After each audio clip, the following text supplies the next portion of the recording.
Play Tamil ஆன்மீக சகோதர சகோதரிக்கெல்லாம் என்னுடைய அன்பான பணிவான வணக்கத்தை தெரிவித்துக் கொள்கிறேன். பிளே தமிழில் தொடர்ந்து குரு பயிற்சி, சனி பயிற்சி, ராகு கேது பயிற்சி தொடர்ந்து உங்கள் நலன் போட்டு இறையருளாலும் குருவர்களாலும் பேசி வருகிறேன்.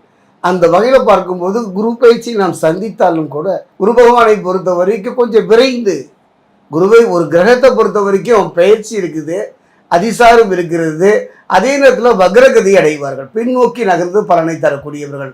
இது எப்படின்னா நீண்ட தூர பயணம் செய்யும் பொழுது தவிச்ச வாய்க்கு தண்ணி குடிக்கிற மாதிரி, பசித்த வயிற்றுக்கு ஒரு கவலம் சாதம் சாப்பிட்ற மாதிரி, தனித்து ஒரு வனத்தில் இருக்கும்போது ஆறுதல் குரல் கேட்குற மாதிரி தான். அந்த வகையில் பார்க்கும்போது குரு பகவானுடைய அதிசார பயிற்சி. அதாவது குரு பகவானை பொறுத்த வரைக்கும் தன்னுடைய பகை வீட்டில் இருக்கார். பகை வீட்டில் இருந்தாலும் கூட அவர் பார்வை என்னன்னு பார்த்தீங்கன்னா 5, 7, 9 பகை வீட்டில் மிதுன ராசி அவருடைய பகை வீடு என்று சொன்னாலும் கூட ஒரு எப்பவுமே பாருங்களேன், ஒரு மனிதன் நிம்மதியாக இருக்கணுங்க, சந்தோஷமாக இருக்கணும், உள்ளொன்று வைத்து புறமொன்று பேசாமல் இருக்கணும். அந்த வகையில் பார்க்கும்பொழுது தன்னுடைய பகை இடத்துல இருந்துக்கிட்டு எப்படிங்க நிம்மதியாக நமக்கு வாழ முடியும், மனநிலையும் சரி உடல்நிலையும் சரி நிம்மதி இருக்குமா? அப்படிப்பட்ட நிலையில் குரு பகவான் மிதுனத்தில் தன்னுடைய பகை வீட்டில் இருந்து நல்ல பலன்களை அவரால் தர முடியலைங்க. ஏன்னா ஒரு மனிதனுடைய பார்வைக்கு தான சக்தி, குருவினுடைய பார்வைக்கு அளப்பரிய சக்தி. அந்த குரு பகவானுடைய பார்வைன்னு பார்த்தீங்கன்னா 5, 7, 9 அதாவது மிதுனத்தில் இருந்து ஒரு 5வது பார்வையாக பார்த்தீங்கன்னா 1, 2, 3, 4 துலாம பார்த்தார். 7வது பார்வை அப்படின்னு பார்த்தீங்கன்னா விருச்சிக தனுசுவை பார்த்தார்.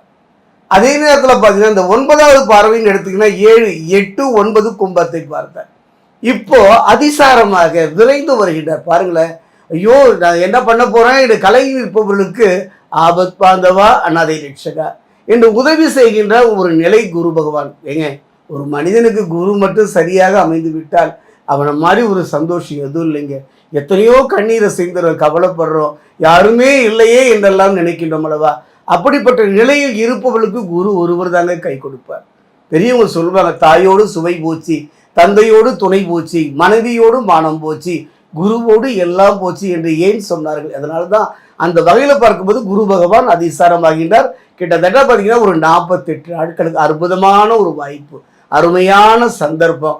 அந்த வகையில் பார்க்கும்பொழுது 12 ராசி 27 நட்சத்திரம்.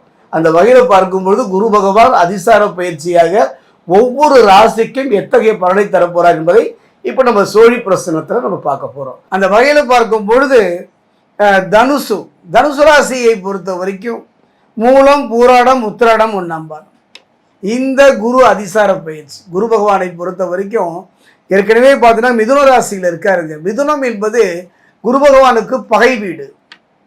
அதாவது சொந்த வீட்டில் இருந்தாலே கொஞ்சம் கஷ்டம்தான். அதே பகை வீட்டில் ஒருவர் இருக்கும்போது என்ன நிலை, அற்புதமான ஒரு கிரகம், இருப்பதும் பார்ப்பதும் அற்புதமான பலனை தரக்கூடிய குரு பகவான் அவர் இருக்கின்ற இடம் மிதுன ராசி பகை வீட்டில். அந்த வகையில் பார்க்கும்போது அவருடைய பார்வை, அவர் அந்த பகை வீட்டில் இருந்தாலும் கூட அவருடைய பார்வை என்று எடுத்துக்கொண்டுங்கன்னா 5, 7, 9 5ன்னு பார்த்தீங்கன்னா 1, 2, 3, 4, 5 துலாம், 7 என்று பார்த்தீங்கன்னா விருச்சிகம், தனுசு. அப்படி பார்க்கும்பொழுது 1, 2, 3, 4, 5, 6, 7 அற்புதம். தனுசு ராசியை அவர் பார்க்கின்றார். குருவினுடைய பார்வை முழுமையாக பெறப்போகின்றது. இது எவ்வாறு இருக்கும்? குறுகிய கால பயிற்சி தான், 48, 50 நாட்கள் தான். குறுகிய காலமாக இருந்தாலும் கூட ஒரு அருமையான சந்தர்ப்பம் கிடைக்கும் போது பயன்படுத்தி கொள்ளலாம் அல்லவா? அதைத்தான் சோழி பிரசனம் இப்போ சொல்ல போகின்றது.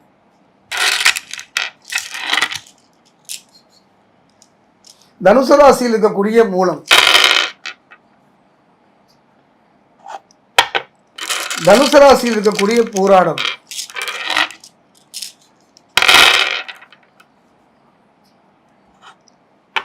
தனுசு ராசியில் இருக்கக்கூடிய உத்திராடம், 1ஆம் பாதம்,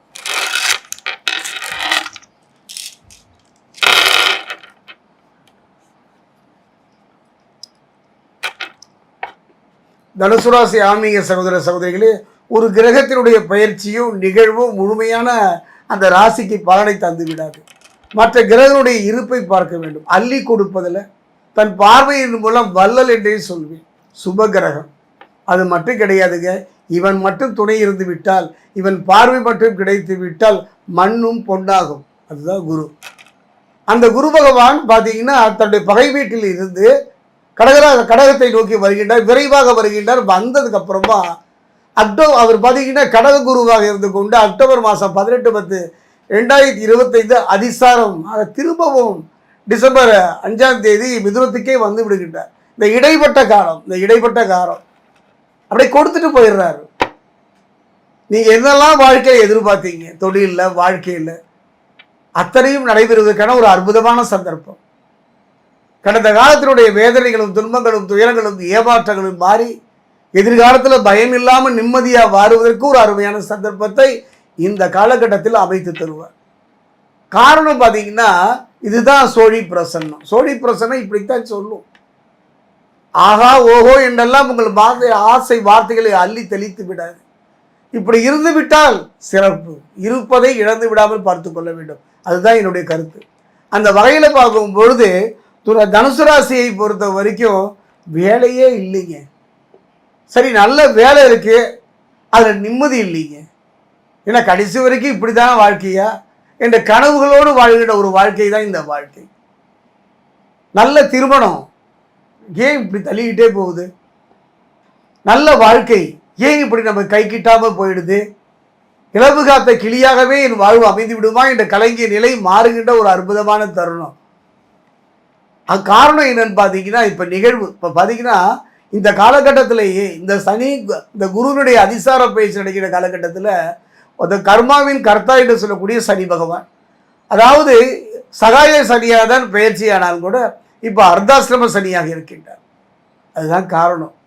எல்லாம் இருந்தும் இல்லாத ஒரு நிலை தான் இப்போ காரணம். எல்லாம் இருக்குது, நல்ல குடும்பம், நல்ல வாழ்க்கை, நல்ல பேரு, நல்ல புகழ், நல்ல தொழில், எல்லாம் இருந்தாலும் இல்லாத ஒரு ஏமாற்றமான ஒரு நிலையைத்தான் சந்தித்து வருகிறீங்க. என்னங்க வாழ்க்கை இப்படியே போகுதுங்க, அதுதானே ஒரு வார்த்தை. விரக்தியான ஒரு வாழ்வை வாழ்கின்றவங்க வாழ்க்கையில் அருமையான சந்தர்ப்பம். ஒருவன் பார்வை, இந்த பார்வை இல்லாததான் காரணங்க.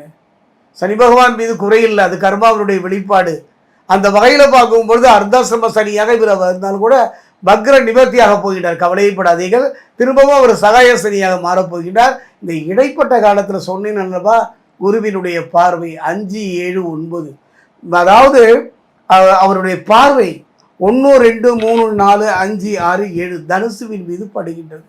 இருக்கின்ற இடம் அப்படி இருந்தாலும் கூட தன்னுடைய எண்ணத்தினால, தன்னுடைய பார்வையினால தனுசு ராசியை உயர்த்துகின்றார், உன்னதமான இலையை நோக்கி நகர்த்துகின்றார். அதே நேரத்தில் இதே காலகட்டத்தில் தான் கலத்திரகாரகன் என்று சொல்லக்கூடிய சுக்கிரனுடைய பயிற்சியும் நடைபெறுகின்றது. அவர் சிம்மத்திலிருந்து கன்னிக்கு மாறுகின்றார். அதே நேரத்தில் செவ்வாயை பொறுத்த வரைக்கும் துலாத்திலிருந்து விருச்சிகத்துக்கு மாறுகின்றார்கள். ராகு கேதுவை பொறுத்த வரைக்கும் அங்கே தான் இருக்கின்றார். ராகு கும்பத்திலையும் கேது கண்ணிலையும் இருக்கிறாங்க. இதை ஒரு பெரிய சிறப்பு என்னுடைய அனுபவத்தில் சூரியன் பிதுர்காரகன், ஆத்மகாரகன் என்றெல்லாம் சொல்லக்கூடிய ஒரு அற்புதமான கிரகங்க அவர் தான் சூரியன். இவன் மட்டும், அதாவது கதிரவனை கண்ட பனி போல கஷ்டம்லாம் விலக போகுது. கண்ணீருக்கு ஒரு தீர்வு கிடைக்க போகின்றது. துன்பமும் துறையரமும் களைய போகின்றது. 2 கிரகங்க. குறுகிய காலம் இந்த பயிற்சி தான். 48 நாள், 50 நாள் குரு அதிசார பயிற்சி. அதாவது சூரியன் கண்ணியிலிருந்து துலாமுக்கு மாறுகின்றார்கள் இல்லையா இந்த காலகட்டம். அதே நேரத்தில் பார்த்தீங்கன்னா ஒரு அருமை குரு பகவானுடைய முழுமையான பார்வையை பெறக்கூடிய ஒரு நல்ல சந்தர்ப்ப சூழ்நிலை அமைவதனால கவலையே பட வேண்டாம். தொட்டது துலங்கும். பொன் வைக்கும் இடத்துல ஒரு பூ வைப்பது போல வாழ்க்கையில் வெற்றியை நோக்கி நகர்கின்ற நல்ல சந்தர்ப்பம். நல்ல திருமண யோகம். செவ்வாயும் சிறப்பாக இருப்பதனால ஒரு அடி மண்ணாக சொந்தமாக வாங்குகின்ற நிலை. வாங்கிய இடத்துல பிரச்சனை இருந்தாலும் அந்த பிரச்சனை நீங்க வீடு மனமனு கட்டி முடிக்கின்ற தன்மை. பொருளாதார முன்னேற்றம், வெளிநாடு யோகம், அரசு துறையில் ஒரு நல்ல ஆதாயம் பெறக்கூடிய ஒரு நல்ல சந்தர்ப்ப சூழ்நிலை. நீண்ட நாள் இழுத்தடித்த வம்பு வழக்குகளிலிருந்து ஒரு விடுதலை.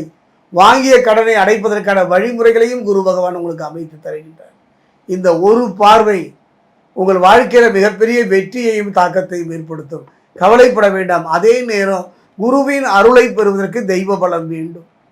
அந்த தெய்வ பலம் பெறுவதற்கு திருத்தணி முருகனை ஆலயம் சென்று மனமுருக பிரார்த்தனை செய்யுங்க. இது உண்மை, சத்தியம் என்னுடைய அனுபவத்தில்.